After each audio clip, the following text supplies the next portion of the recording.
con ồ tôi làm một con tôi phải mỗi cái hang đây nè hang xây mà dê che môi xì bài là lưới nó hít cái hơn rồi mà mày bay đây có việc nắng tôn nhỉ bao cồn ha với làm bàn cái sushi với làm cái bán hơn cái sushi với theo việc bán xỉ bán xỉ với các bán mình đi nọ đi đây con phải làm được mà được mà bên nọ đi không anh hình cho pasta kề là thay thấy thăm sao ta cộng sao lại phải thằng đây là luộc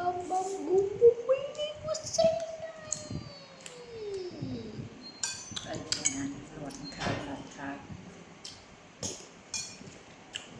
bánh hà đây tới đặt đây đặt về thì bạn sẽ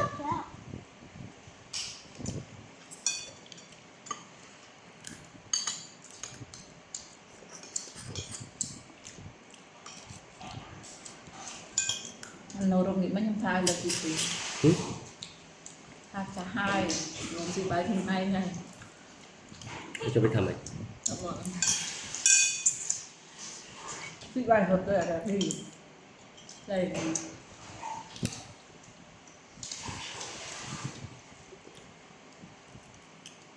à tây thật mình lo tam đúng nè thay chủ rồi đúng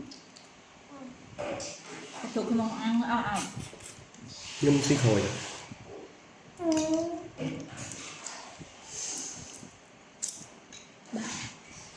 mau bên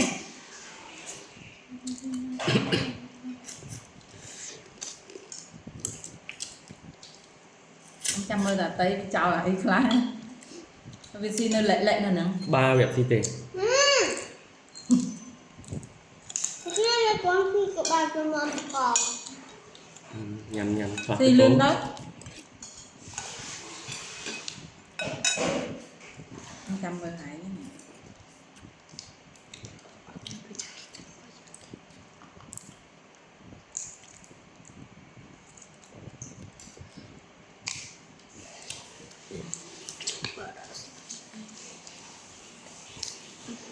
với ốc cạnh này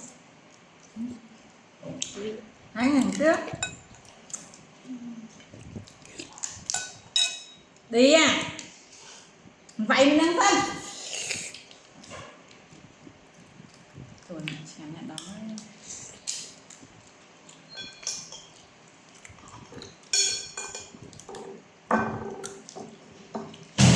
ốc thọ mại ở đây dương mình là đàn baby này mà nhắm nôm mày nôm từ lỗ mày nè nhắm á mày mình nhắm cạnh gì còn từ lỗ mùi quay so mùi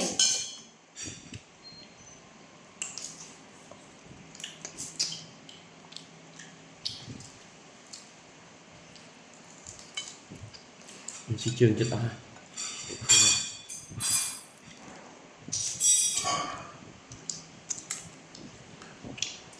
đồ chơi làm nấu đồ ăn sàn mình cứ chơi sàn ta thôi bác rồi à rồi mình chơi sushi buồn nên thôi bông tê câu thì chọn cái thôi là trên cùi mới nhanh thứ ngáo rồi tới được năm ấy ngồi anh thấy chồng hai tê hai bòn hết cái đâu mà máu rồi ngay muốn phải thay sợi hả mà được năm ấy đấy ăn dùng nào ai bây giờ cầm thi rằng tê miệng bánh cà tư miệng bánh vừa rồi rồi cho lên đây chị bật tê cho lên chào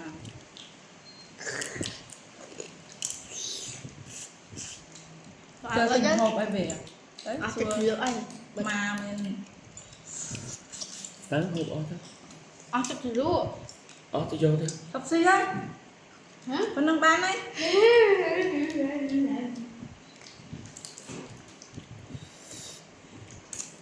ngày khang quá đây là thịt hành cà phốt nó có còn cùi bả chật tại hiện cả gì bạc xiêm hay đẹp quá và đến rửa xiêm tự thầy tự sự tự Làm gì cha giờ vậy?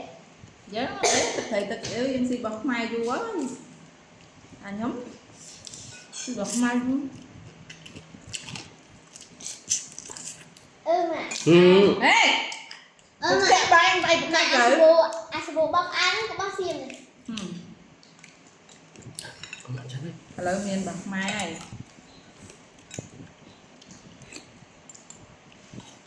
Cho đâm ra rồi. cái nhà mình đi ăn theo không nhà mình đi mai cân nhà mình tiền Mà Asabo có sợ spray nó ăn còn chẹ vậy này sẵn mà Asabo có sợ spray nó còn khơi ông ấy ông Hồng Miên ốc à.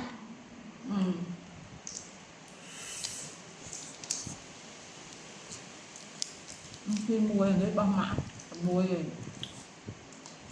cái nhà là đi mà bày cô biết mình nhạc bày tùy nhạc tùy mà thôi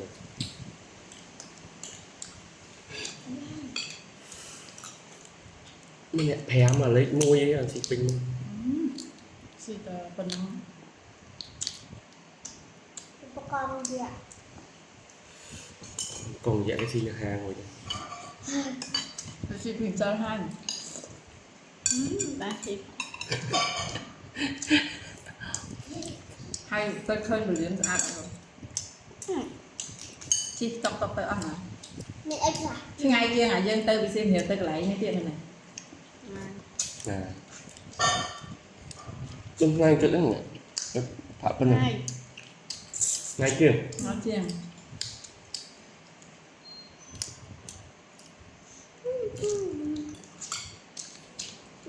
Bà mẹ anh là chụp cảnh và mẹ anh là nhận tất cả nhận có chất vinh rồi nè phụ tất cả phụ cái bột phụ phải vay riết là càng nào Ai khô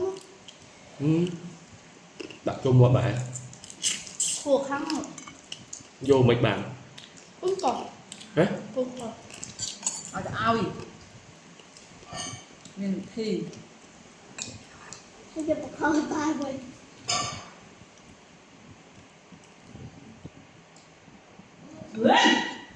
điện thoại như vậy cái nhanh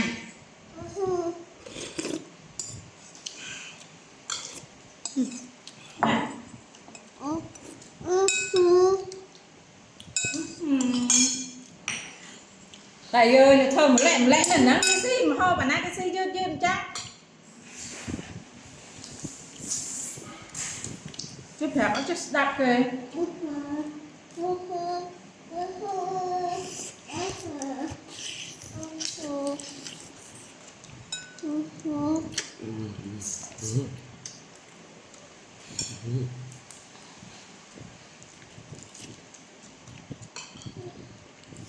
Để bà xịt. yeah đây Thực sự là ai vậy?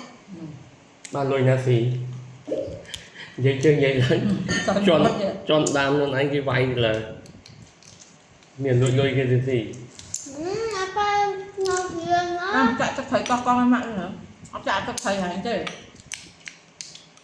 giờ cho thấy con mạng cái đá lên đi con chạp con thiệp Đi bà gì bà ăn rồi đi đâu đi đâu đi đâu.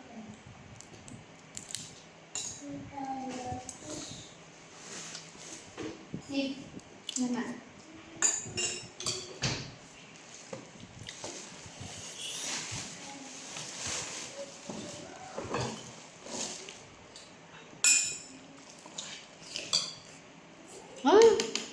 tụi ơi mình sẵn cho nhất